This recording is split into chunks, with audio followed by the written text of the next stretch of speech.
Hello बच्चों, कैसे हो आप लोग। आज इस वीडियो में हम सीखने वाले हैं FYBCOM का chapter number 2 permutation and combinations. Basically ये FYBCOM में भी है और BMS में भी है, और आपके जितने भी सेल्फ फाइनेंस कोर्सेज है जिसके अंदर मैथ्स एंड स्टार्ट है उसके अंदर आपको परमोटेशन एंड कॉम्बिनेशन भी है।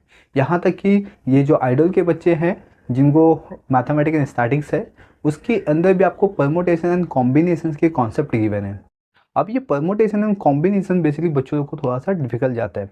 जो नॉन मैथ्स बैकग्राउंड वाले बच्चे हैं उनको परमुटेशन एंड कॉम्बिनेशन वो chapter most of the skip करते हैं पेपर्स के अंदर, और जो मैथ्स वाले बच्चे भी हैं देखिए उनको भी परमुटेशन कॉम्बिनेशन जैसे कॉन्सेप्ट को समझने में थोड़ा सा डिफिकल्टीज होती है। तो इसीलिए जो आपके पेपर्स है वो थोड़ा सा डिफिकल्ट हो जाते हैं क्योंकि इसके क्वेश्चन भी आपके पेपर्स में आते हैं। तो आज इसी लेक्चर्स के अंदर हम सीखेंगे परमुटेशन एंड कॉम्बिनेशंस के सिलेबस, राइट, जो कि FYBCOM का चैप्टर नंबर 2 है। तो सबसे फर्स्ट बनाते हैं चैप्टर्स के नेम पे, परमुटेशन एंड कॉम्बिनेशंस। परमुटेशंस का मीनिंग क्या होता है एंड कॉम्बिनेशन का मीनिंग क्या होता है, पहले ये समझ लेते हैं, क्योंकि बहुत सारे बच्चों को पता ही नहीं होता कि परमुटेशन एंड कॉम्बिनेशन क्यों किया जाता है और इसका क्या बेसिकली मतलब क्या मोटिव है समझे चैप्टर्स का। तो जो परमुटेशंस यहाँ पे आप जो वर्ड देख रहे हो, ठीक है, परमुटेशंस, इसका मतलब होता है कि आपको कुछ अरेंज करना है, ठीक है। कुछ भी आपको कोई भी थिंग्स है उसको आपको अरेंज करना है, ठीक है। आप कितने वे से उसको अरेंज कर सकते हो उसको हम बोलेंगे परमुटेशन। एंड कॉम्बिनेशन में क्या होता है कि आपको सेलेक्ट करना होता है, ठीक है। आपको कोई भी एक पर्टिकुलर टास्क दिया जाएगा और उसमें बोला जाएगा कि आपको इतने पर्सन है या इतने थिंग्स है उसको आपको सेलेक्ट करना है। तो आप कितने डिफरेंट वे से उसको सेलेक्ट कर सकते हो। जैसे फॉर एग्जांपल अगर आपको 4 बुक दी जाती है, देखिए, जिसके अंदर आपके पास अकाउंट्स है, इकोनॉमिक है, मैथमेटिक्स है और FC है, यानी कि फाउंडेशन कोर्स। अब ये जो 4 बुक है उसको आपको किसी सेल में अरेंज करना है, तो आप किस तरीके से अरेंज कर सकते हो। तो दैट इज मीन्स वो हो जाएगा आपका permutations, right. And in the combinations आपको ऐसे कुछ कमिटी दे दी जाएगी, ठीक है, जिसके अंदर आपके पास 4 पर्सन है, जैसे कि BOD है, MD है, ठीक है, सीनियर मैनेजर्स है और मैनेजर है। तो आपको बोला जाएगा कि अब आपको इनको सेलेक्ट करना है, राइट, फॉर डिफरेंट टास्क के लिए। तो आप किस तरीके से उनको सेलेक्ट करोगे और कितने वे से आप सेलेक्ट करोगे, तो ये हो गया सेलेक्शंस का पार्ट। जैसे कि आपके कॉलेज में आपके क्लास के अंदर आपको मॉनिटर सेलेक्ट करना है, तो उसमें आपके पास सपोज करो कि 30 गर्ल्स है एंड 40 बॉयज़ है। तो उसमें से आपको किसी एक गर्ल्स को मॉनिटर सेलेक्ट करना है, किसी एक बॉयज़ को मॉनिटर सेलेक्ट करना है। तो अब आपके पास जो चांसेस है सिलेक्शंस का उसमें आपके 30 गर्ल्स हैं, 40 बॉयज़ है। तो यानी कि 30 चांसेस है एंड 40 चांसेस है बॉयज़ के मॉनिटर को सेलेक्ट करने के लिए। तो ये जो सिलेक्शन प्रोसेस है उसको हम बोलेंगे कॉम्बिनेशंस, और जो बुक अरेंजमेंट है उसको हम बोलेंगे परमुटेशंस, राइट। परमुटेशंस को बेसिकली हम रिप्रेजेंट करते हैं P से और कॉम्बिनेशन को रिप्रेजेंट करते हैं C से, राइट। और इसके लिए इसमें कुछ फॉर्मूलाज है। तो इसमें आपका जो नंबर है उसको N से रिप्रेजेंट करते हैं, और जो अगर मैंने किसी थिंग को अरेंज किया हुआ है तो वो कितने वे से मैंने अरेंज किया हुआ है उसको हम R से रिप्रेजेंट करेंगे। सेम उसी तरीके से कॉम्बिनेशंस में, ठीक है, नंबर ऑफ द पर्सन कितने, नंबर ऑफ कॉन्सेप्ट कितने हैं, नंबर ऑफ थिंग्स कितने हैं, तो दैट इज N हो गया, उसको हमने कितने वे से सेलेक्ट किया हुआ है वो R हो जाएगा। तो इसीलिए इसका फॉर्मूला होता है परमुटेशंस का N factorial divide by N minus R factorial, ठीक है। तो इससे हमें क्या मिल जाएगा, परमुटेशन मिल जाएगा, और ये परमुटेशन का फॉर्मूलाज भी है। एंड कॉम्बिनेशन में सेम फॉर्मूला हम यहाँ पे भी यूज करेंगे, N factorial divide by N minus R factorial. But इसके अंदर क्या होता है ना कि R फैक्टोरियल अगेन ऐड हो जाएगा। तो ये हो गया कॉम्बिनेशन का फॉर्मूलाज, राइट। जैसे फॉर एग्जाम्पल अगर मैंने बताया जैसे कि आपके पास कितने बुक है, टोटल 4 बुक है, ठीक है। तो दैट इज मीन्स N हो गया, और उसको मैं अरेंज कैसे करूँगा, इन 4 डिफरेंट वे से ही करूँगा, राइट। तो यहाँ पे कोई भी नंबर आ सकता है, मैं आपको सिर्फ एग्जांपल दे रहा हूँ। तो that is means 4 factorial divide by 4 minus 4 factorial, right ना। तो अब यहाँ पे 4 फैक्टोरियल्स आ गया और अपन में क्या आएगा 0 फैक्टोरियल्स। अभी बहुत सारे बच्चे बोलेंगे कि सर 0 आ गया तो उसको हम नॉट डिफाइन दिस कॉन्सेप्ट को कंसिडर करेंगे, लेकिन यहाँ पे जब अपॉन में 0 फैक्टोरियल्स हो जाता है तो उसको हम 1 कंसिडर करते हैं, ठीक है। 0 फैक्टोरियल्स का मतलब क्या होता है 1। तो इसका आंसर आएगा अपना, फिर 4 फैक्टोरियल्स है तो दैट इज 4 3 2 1, तो दैट इज मेरा आंसर आएगा 24। तो बेसिकली यहाँ पे अब ये जो एक्सक्लेमेटिव साइन दिया है मैंने, इसका मतलब क्या होता है, इसको हम बोलते हैं फैक्टोरियल, ठीक है, फैक्टोरियल। और ये किसी भी नंबर्स को पीछे की तरफ लेके जाता है और लास्ट नंबर तक जाता है 1, ठीक है, 0 तक नहीं जाना है। अगर मैंने यहाँ पे आपको 5 फैक्टोरियल्स कहा तो दैट इज मीन्स इसको फैक्टोरियल्स बोलते हैं। तो 5 फैक्टोरियल्स मैंने कहा तो that is mean 5 4 3 2 and 1। 1 is the last number, ठीक है, फैक्टोरियल्स के अंदर, उसके आगे नहीं जाना है, मतलब तुम्हें 0 नहीं आएगा। क्लियर। अब हम इसको सॉल्व करेंगे तो दैट इज में इसका मल्टीप्लाई करना पड़ेगा। आप जितनी बार इसको मल्टीप्लाई कर दो, 4 5 जा 20, 20 3 जा 60, 62 जा 120 और 120 2 1 जा तो 120, ठीक है। तो ये हो गया आपका फैक्टोरियल का कॉन्सेप्ट। तो कॉम्बिनेशन में भी ऑलमोस्ट सेम उसी तरीके से आपको सॉल्व करना है, ठीक है। एन आर माइनस करना है फर्स्ट, फिर उसका फैक्टोरियल निकालना है।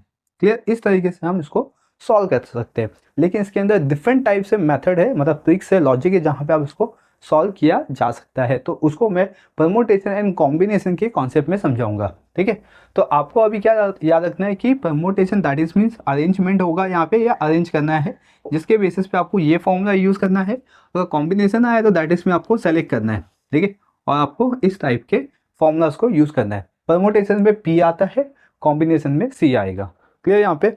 अभी जो हमें सीखना है, जो बेसिक कॉन्सेप्ट है परमुटेशन कॉम्बिनेशन का, वो है आपका फंडामेंटल थ्योरम। फंडामेंटल थ्योरम, ठीक है। फंडामेंटल थ्योरम आपको क्या सिखाता है बेसिकली? फंडामेंटल थ्योरम ये कहता है कि अगर आपको कोई भी नंबर ऑफ वे से पूछा गया क्वेश्चन है, ठीक है, कि आपको कोई भी ऐसे, जैसे 4 बुक है, उसको 4 डिफरेंट वे से आपको अरेंज करना है, तो उसके पॉसिबिलिटीज़ क्या हो सकती है। तो यहाँ पे मैं 4 जो बुक्स है, देखिए, उसको 4 डिफरेंट वे से अगर मैं सेटल करूँगा तो दैट इज में मेरा आंसर आएगा 16, यानी कि 4 × 4। तो फंडामेंटल थ्योरम क्या बोलता है? आपको कोई भी नंबर्स ऑफ थिंग्स गिवन है और उसको कितने वे से अरेंज करना है, तो उसका मल्टीप्लाई कर दो, आपके पास आंसर आ जाएगा। दैट इज मीन, जैसे फॉर एग्जांपल एक्स जो पर्सन है, मिस्टर एक्स, ठीक है, यहाँ पे एग्जांपल के बेसिस पे समझ रहे हैं फंडामेंटल थ्योरम। जो मिस्टर एक्स है यहाँ पे, ये क्या करता है, मुंबई टू गोवा जाता है, मुंबई टू गोवा, ठीक है। तो मुंबई टू गोवा जाने के लिए इसके पास कितने वेज होंगे? सपोज करो 3 वेज होंगे, ठीक। और ये रिटर्न आएगा जब, ठीक है, यहाँ पे मैं लिखता हूँ रिटर्न, जब वो गोवा से रिटर्न आएगा वापस मुंबई, गोवा टू मुंबई, तो सपोज करो कि इसके पास ओनली 2 वेज है, जाने के लिए 3 वेज है, आने के लिए ओनली 2 वेज है। तो टोटल इसके पास कितने वेज है, ठीक है, टोटल नंबर ऑफ वेज कितने होंगे? तो दैट इज मीन्स यहाँ पे आंसर आ जाएगा total number of ways equal to 3 × 2, that is means 6 ways. तो in the 6 ways mister X Mumbai से गोवा वापस आ सकता है, या मुंबई टू गोवा जा सकता है, गोवा मतलब मुंबई टू गोवा और गोवा टू मुंबई। ये जो पूरा प्रोसीजर है, ठीक है, जाने और आने का, उसमें टोटल इसके पास 6 वेज है, 6 वे से ये जाके वापस भी आ सकता है। तो इस कॉन्सेप्ट को हम क्या बोलेंगे? Fundamental theorem, right. तो अभी जो हमें परमुटेशन कॉम्बिनेशन के अंदर जो सीखना है, वो है आपका fundamental of theorem. I hope कि ये जो फंडामेंटल ऑफ द थ्योरम है, ये आपको समझ में आ गया होगा कि आपको किस तरीके से सॉल्व करना है। जब भी आपको कोई ऐसा कॉन्सेप्ट गिवन होगा, तो आपको जो भी डिफरेंट वेज गिवन है किसी भी थिंग का, उसी थिंग से नंबर ऑफ वेज जो गिवन है उससे मल्टीप्लाई कर दो, तो आपको आंसर मिल जाएगा। तो चलिए हम कुछ एग्जाम्पल लेके समझते हैं, जो कि FYBCOM की टेक्स्ट बुक से ही हम क्वेश्चन लेंगे, एक्सरसाइज के क्वेश्चन लेंगे, ताकि आपको समझने में और ईजी हो जाए। ओके क्लास, तो अब हम स्टार्ट करते हैं अपने एक्सरसाइज। तो मनन प्रकाश सिंह की टेक्स्ट बुक से क्वेश्चन लिया जा रहा है। तो क्वेश्चन है इसमें कि in how many ways can chairman, vice chairman and secretary of a board of 8 member be selected from the amongst themself. तो दैट इज मीन्स यहाँ पे 8 मेंबर का ग्रुप गिवन है, जिसके अंदर आपको सेलेक्ट करना है कि इसमें चेयरमैन कितने हो सकते हैं, वाइस चेयरमैन कितने हो सकते हैं, एंड सेक्रेटरी ऑफ बोर्ड कितने हो सकते हैं, ठीक है। तो दैट इज में आपको सेलेक्ट करना है 8 मेंबर्स, यहाँ पे group of the 8 members given है, ठीक है। तो उसमें से देखिए, यहाँ पे ऐसा सपोज कीजिए, ऐसा एक सर्कल में टोटल 8 मेंबर्स बैठे हुए हैं, ठीक है, 1 2 3 4 5 6 7 एंड 8। अब आपको इसमें से सेलेक्ट करना है chairman, vice chairman and secretary. तो आप कितने वे से इसमें सेलेक्ट कर सकते हो? तो देखिए, बहुत ही सिंपल सा इसमें आंसर आएगा। अगर मैंने चेयरमैन को सेलेक्ट किया, तो मेरे पास कितने ऑप्शन है यहाँ पे चेयरमैन को सेलेक्ट करने के लिए? तो मेरे पास टोटल यहाँ पे 8 ऑप्शन है चेयरमैन को सेलेक्ट करने के लिए फर्स्ट, ठीक है। मैं कितने वे से चेयरमैन को सेलेक्ट कर सकता हूँ। टोटल 8 वे से मैं यहाँ पे चेयरमैन को सेलेक्ट कर सकता हूँ। नेक्स्ट, मुझे वाइस चेयरमैन सेलेक्ट करना है। अगर सपोज करो कि किसी एक मेंबर्स को मैंने चेयरमैन सेलेक्ट कर लिया है, किसी एक मेंबर को मैंने क्या सेलेक्ट किया हुआ है, चेयरमैन सेलेक्ट कर लिया है। सपोज करो कि मैंने इस पर्सन को चेयरमैन सेलेक्ट कर लिया हुआ है, तो अब मेरे पास कितने नंबर ऑफ वेज बचे हैं जिसमें से मैं वाइस चेयरमैन को सेलेक्ट कर सकता हूँ। तो दैट इज मीन्स अब मेरे पास यहाँ पे काउंट करूँगा मैं 1 2 3 4 5 6 7, तो 7 वेज बचे हैं मेरे पास वाइस चेयरमैन को सेलेक्ट करने के लिए। सपोज करो कि मैंने इसको वाइस चेयरमैन सेलेक्ट कर लिया फॉर एग्जाम्पल, ठीक है, ये हो गया चेयरमैन, ये हो गया वाइस चेयरमैन। अब मेरे पास लास्ट जो मेंबर्स बचा है उसमें है सेक्रेटरी, तो अब मैं सेक्रेटरी को सेलेक्ट करूंगा यहाँ पे। तो कितने नंबर ऑफ वेज है मैं सेक्रेटरी को सेलेक्ट कर सकता हूँ। तो यहाँ पे अब जो सेक्रेटरीज है उसको अगर मैं सेलेक्ट करूंगा तो टोटल 6 वेज है, ठीक है। मतलब मैं चेयरमैन को 8 वे से सेलेक्ट कर सकता हूँ, वाइस चेयरमैन को 7 वे से, और जो सेक्रेटरी है उसको 6 डिफरेंट वे से मैं सेलेक्ट कर सकता हूँ। तो मेरे पास आंसर आ जाएगा, है ना। 8 7 जा करूँगा 56, 56 6 जा करूँगा 336। तो ये मेरे पास आंसर आ चुका है। ठीक है, इस तरीके से हमें क्या करना है, फंडामेंटल थ्योरम को यूज करना है। अब बेसिकली लिखना कैसे है, ठीक है, ये तो सॉल्यूशंस हो गया समझने के लिए। अब हमें लिखना कैसे है, तो अब यहाँ पे लिखेंगे there are 8 group of member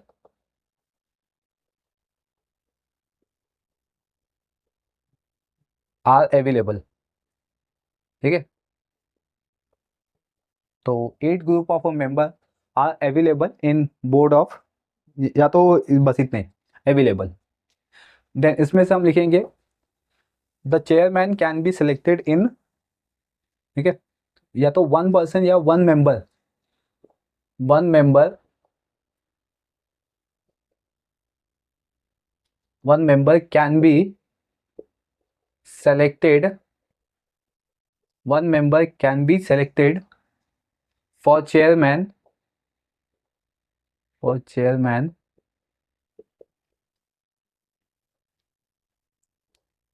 chairman in 8 ways, ठीक है। 1 member can be selected for chairman in 8 ways, तो अपने को 8 ways यहाँ पे मिल गया चेयरमैन के लिए, ठीक है। अब सेम हम क्या करेंगे, 1 member, सेम स्टेटमेंट लिखेंगे, 1 member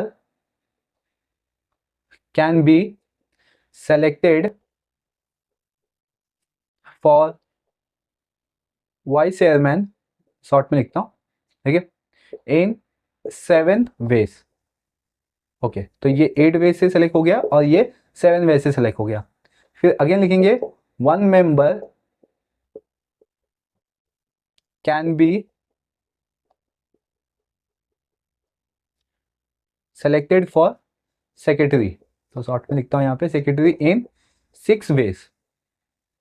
तो हमने सेक्रेटरी को सेलेक्ट कर लिया इन 6 वेज, राइट। तो यहाँ पे लिखेंगे total number of ways is equal to 8 into 7 into 6, तो आंसर आएगा 336 वेज। आई होप कि ये जो फर्स्ट क्वेश्चन था ये आपको समझ में आ गया कि आप किस तरीके से फंडामेंटल थ्योरम को यूज करके किसी भी थिंग्स को सेलेक्ट कर सकते हो और अरेंज कर सकते हो। चलिए अब हम मूव ऑन करते हैं क्वेश्चन नंबर 2 पे।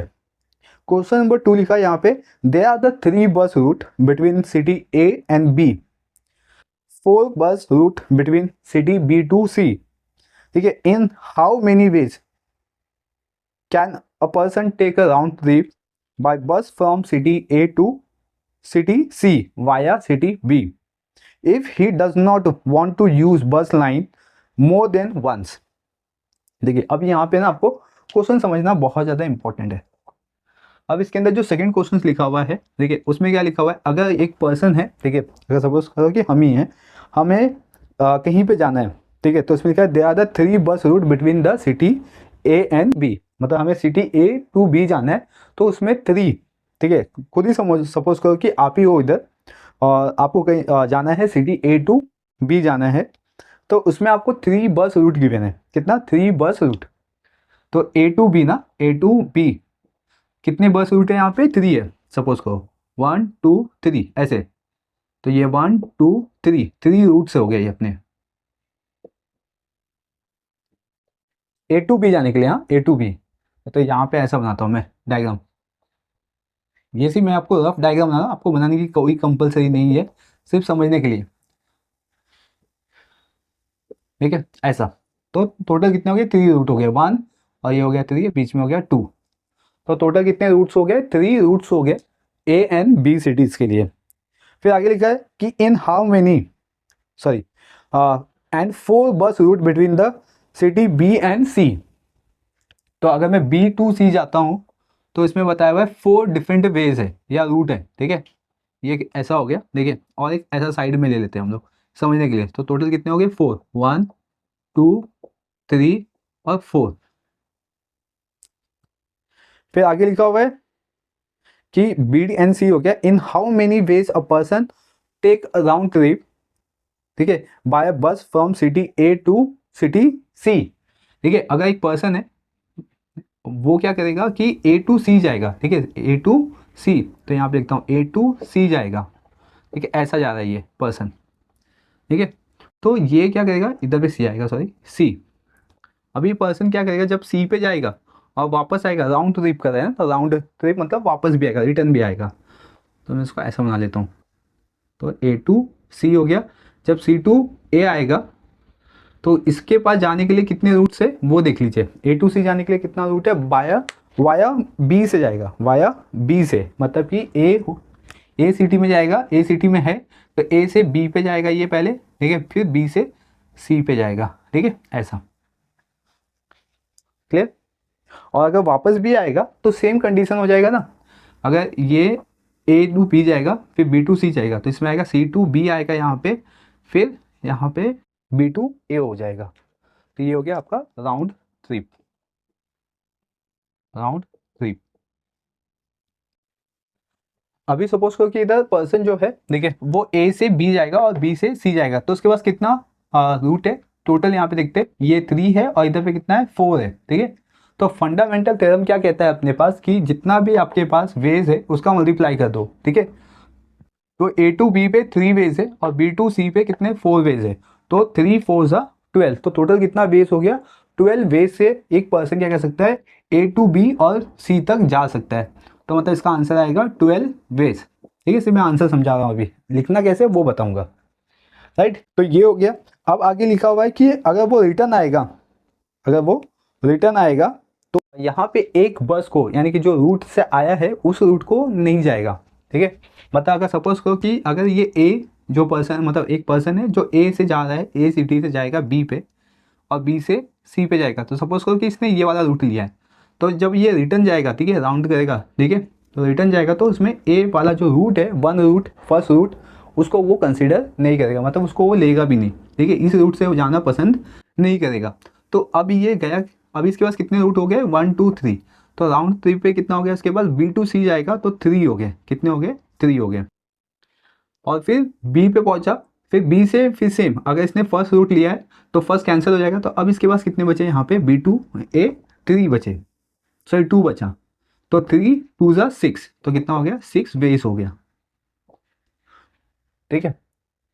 समझ रहे यहाँ पे, जब पर्सन ए टू बी गया और बी टू सी गया तो उसके पास टोटल 3 वेज और 4 वेज थे, तो टोटल 12 वेज से वो एक person A city to C city तक जा सकता है वाया बी।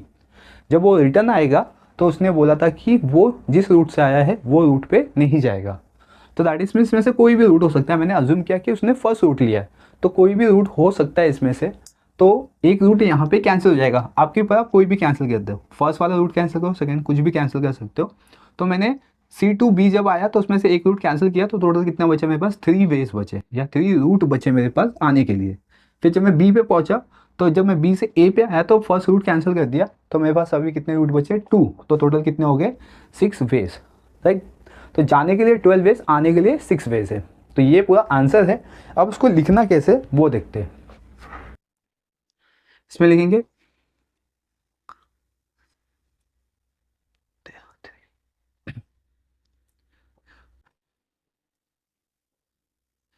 इसमें लिखेंगे देयर आर, ठीक है, there are 3 bus route between A to B, ठीक है, जो आपके टेक्स्ट बुक में लिखा भी है। तो यहाँ पे लिखेंगे 3 बस रूट है ना, तो आंसर भी कितना आएगा 3 veg. There are 3 bus route between A to B, तो that is mean 3 ways. And there are 4 bus route between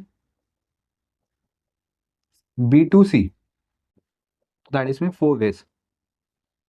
तो इसमें आएगा there for total number of ways equals to 3 into 4, तो that is mean 12 veg.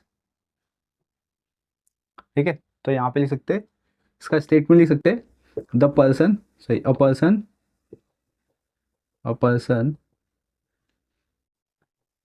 Can be select, a person can be selected bus route between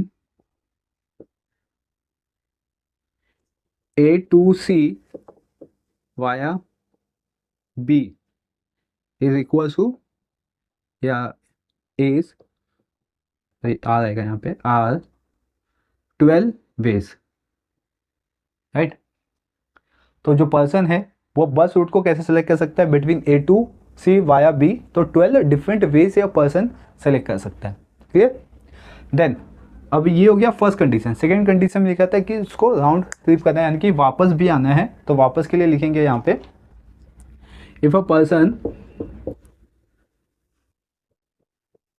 can not select या can not selected same route for round trip, ठीक है, round trip, तो that is means, अब इसका answer कैसे आएगा देखो, that is means अब इसमें आएगा there are 3 bus route between C to B, ठीक है, अभी रिटर्न होगा ना, तो C to B is equal to 3 ways and there are 2 bus route between B to A is equal to 2 ways. तो अब इसमें लिखेंगे total number of ways is equal to 3 into 2 equal to 6 ways, right. और उसका statement आएगा, a person can be selected bus route between, ठीक है, between, अब इसमें बिटवीन क्या आएगा, C to A via B are 6 ways. Clear. First यहाँ पे जो पर्सन है वो ए टू सी जाएगा, ठीक है। तो फर्स्ट वाले कंडीशन में हमने यहाँ तक बताया कि वो 12 डिफरेंट वे से रूट को सेलेक्ट कर सकता है जाते समय, हाँ। और जब इधर से वापस आएगा सी टू ए आएगा, तो उसके पास टोटल कितने वेज है, 6 डिफरेंट वेज है, क्योंकि इसमें लिखा है कंडीशन कि जो पर्सन जाएगा वो सेम रूट को नहीं चूज करेगा वापस आते समय या रिटर्न आते समय। क्लियर। तो आपके ये जो 2 क्वेश्चन थे, ये 2 क्वेश्चन आपको समझ में आ गए, जिसमें हमने फंडामेंटल थ्योरम यूज़ किया है, राइट। अब हम मूव ऑन करते हैं क्वेश्चन नंबर 3 पे, आप उसको नोट डाउन कर लीजिए। ओके, तो क्वेश्चन नंबर 3 स्टार्ट करते हैं। तो there are the 4 route for travelling from city A to city B, in how many different way can a person go from the city A to B and return, if for returning condition दिया हुआ इसमें any of the route is taken, मतलब इसमें कोई भी root वो ले सकता है, जिस रूट से गया है वो रूट भी ले सकता है, ऐसा लिखा हुआ है इसमें, any of the route can be taken.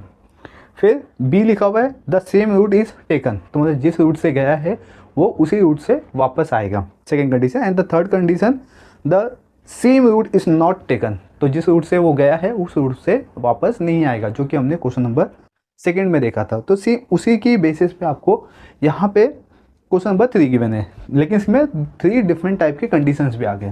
First इसको समझते हैं हम लोग। एक पर्सन है, ठीक है, तो ये A to B जा रहा है, सिटी A to B जाएगा। तो इसके पास कितने कंडीशंस है, कितने रूट है? टोटल 4 रूट है जाने के लिए, ठीक है। तो कितने हैं इसमें? 4 रूट। तो मैं यहाँ पे 4 रूट बना दिया, 1 2 3 एंड 4। तो टोटल 4 रूट से ये पर्सन A to B जा सकता है, राइट। जब ये A to B जाएगा तो उसमें देखो कितने कंडीशंस आ गए। फर्स्ट जो कंडीशन लिखा है कि जब पर्सन जाएगा A to B और B to A आएगा तो वो कोई भी रूट ले सकता है, any route can be taken. तो that is means 4 different way से जा सकता है, तो 4 डिफरेंट वे से ही वापस आएगा वो। तो अगर मैं फर्स्ट जो कंडीशन है उसके अकॉर्डिंग आपको आंसर बताऊं तो 4 4 जा 16। तो टोटल 16 वे से एक पर्सन जाके वापस आ सकता है, ठीक है। फर्स्ट कंडीशन जो था अपने पास, ए कंडीशन है यहाँ पे। बी कंडीशन में लिखा है कि वो जिस रूट से जाएगा उसी रूट से वापस आएगा, सेम रूट टेकन। तो मतलब अगर ये ए से गया, 1 से गया तो 1 से ही वापस जाएगा, बी से गया मतलब सेकंड से गया तो सेकंड से ही वापस जाएगा, थर्ड से गया तो थर्ड से ही वापस आएगा, फोर्थ से गया तो फोर्थ से ही वापस आएगा। तो ऐसे उसके पास कितने कंडीशंस है? तो 4 रूट है यहाँ पे, यानी कि 4 डिफरेंट वे से वो रूट को टेकन कर सकता है, बट आते समय एक ही रूट लेगा वो, जिस रूट से गया था उसी रूट से। हाँ, तो दैट इज मीन्स इसमें 4 इसका आंसर आएगा, यानी कि 4 वे से वो जा सकता है तो 4 वे से वो वापस भी आ सकता है। और जिसपे थर्ड कंडीशंस लिखा हुआ है कि अगर वो किसी एक रूट से गया और वापस आते समय यानी कि रिटर्न आते समय वो जिस रूट को लिया है वो रूट नहीं लेगा। अगर सपोज करो कि वो फर्स्ट रूट से आएगा तो फर्स्ट रूट उसके लिए कैंसिल, राइट ना। मतलब जाते समय उसके पास तो 4 वेज थे, ठीक है। आते समय कितने हो जाएंगे? 3 हो जाएंगे। तो दैट इज में टोटल कितना हो सकता है? 12 वेज हो सकता है। तो 12 वेज हो सकता है यहाँ पे, क्लियर? समझ रहे सब लोग? तो किस तरीके से सम को सॉल्व करना है। तो ये जो 3 कंडीशन है, ये 3 कंडीशन को मैंने सॉल्व कर दिया by using the fundamental theorem, ठीक है। तो अब इसको लिखना कैसे वो देखते हैं। तो सेम जैसा हमने सेकंड में लिखा था वैसे हम यहाँ पे थर्ड में भी लिखेंगे। चलो, फर्स्ट कंडीशन है यहाँ पे लिखते हैं ए कंडीशन लिखा हुआ है इसमें, any of the route is taken, okay. तो any of the route taken, तो यहाँ पे लिखते हैं हम लोग a person can be, a person, ठीक है, can be selected route between, ठीक है, A to B in 4 different वे, ठीक है। या 4 वेज भी लिखो तो भी चलेगा, 4 डिफरेंट वे नहीं लिखोगे तो भी चलेगा, या लिखोगे तो भी चल जाएगा, ठीक है। तो 4 ways, a person can selected route between A to B in 4 ways, ठीक है। अब इसका रिटर्न लिखते हैं। एक तो 4 वेज तो हमें मिल गया ना, आपको साथ में बताना है कि रिटर्न भी आएगा। If a person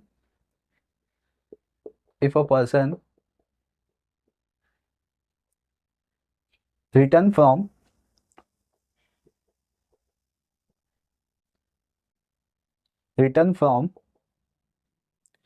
B to A, then he or she can be, ठीक है, can be selected route between B to A in 4 ways, ठीक है, क्योंकि यहाँ पे कंडीशन गिवन है उसके बेसिस पे। तो यहाँ पे कितना आ गया? 4 वेज, इधर पे आ गया कितना? 4 वेज। तो इसका आंसर आएगा total number of ways equal to 4 into 4, that is mean 16 ways, ठीक है। क्लियर? यहाँ पे एक कंडीशन समझ में आ गया। पर्सन ने क्या किया? Person can be selected route between the A to B में कितने सेलेक्ट कर सकता है वो? 4 डिफरेंट वे से वो सेलेक्ट कर सकता है, तो 4 वेज। जब ये B to A जाएगा तो उसके पास कितनी कंडीशन आ जाएंगी? सेम आ जाएगा, क्योंकि उसमें लिखा है any of the route is taken, तो कोई भी वो रूट ले सकता है यहाँ पे B to A जाने के लिए। तो दैट इज में इसके पास 4 वेज ही है आने जाने के लिए। तो टोटल कितना हो गया? 16 वे से वो आ सकता है, A to B जा सकता है और B to A आ सकता है, ठीक है। अब आते हैं हम लोग सेकेंड पे। सेकेंड कंडीशन गिवन है, the route the same route is taken, the same route is taken.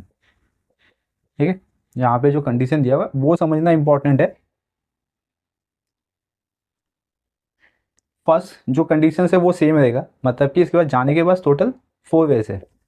तो a person can be selected, first मैं ऐसे ही कॉपी करूंगा यहाँ पे, सेलेक्टेड रूट बिटवीन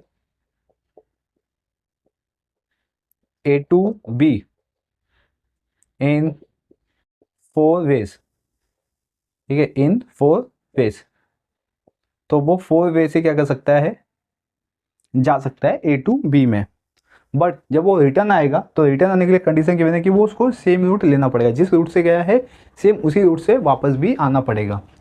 तो इसमें लिखेंगे if a person, if a person, ठीक है, if a person return from B to A, then B to A, then, ठीक है, he or she can be selected, selected route between B to A in, ठीक है, in same है ना, तो इन 1 veg. ठीक है, तो वो जिस रूट से आएगा उसी रूट को हम सेलेक्ट करेगा, तो इन 1 वेज। तो इसमें आ जाएगा answer total number of ways equals to 4 into 1, that is mean 4 ways. वो 4 वेज से जा सकता है तो 4 वेज से आ सकता है, लेकिन वो जिस रूट से जाएगा उसी रूट से उसको वापस आना पड़ेगा। राइट, अब थर्ड कंडीशन गिवन है इसमें, the same route, the same route is not taken. Clear यहाँ पे? तो सेम आएगा इसमें फर्स्ट वाला कंडीशन कि a person can be selected, selected route between A to B in 4 ways. Right, इसमें क्या लिखा है, the same route is not taken, तो सेम रूट वापस नहीं लेगा, जिस वे से गया है उस वे से वो दोबारा नहीं आएगा। तो इसमें लिखेंगे if a person return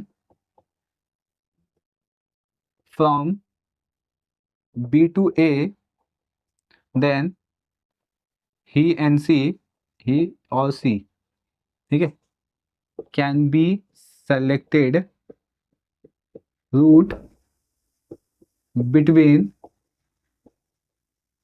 B to A in 3 ways. कितना? In 3 ways. अगर उसमें से कोई भी वेज लेगा तो एक वेज क्या हो जाएगा, कैंसिल हो जाएगा, तो टोटल उसके पास कितना वेज बचेगा रिटर्न आने के लिए, 3 वेज बचेगा। तो इसमें लिखते हैं total number of ways is equal to 4 into 3, तो दैट इज मीन 12 वेज।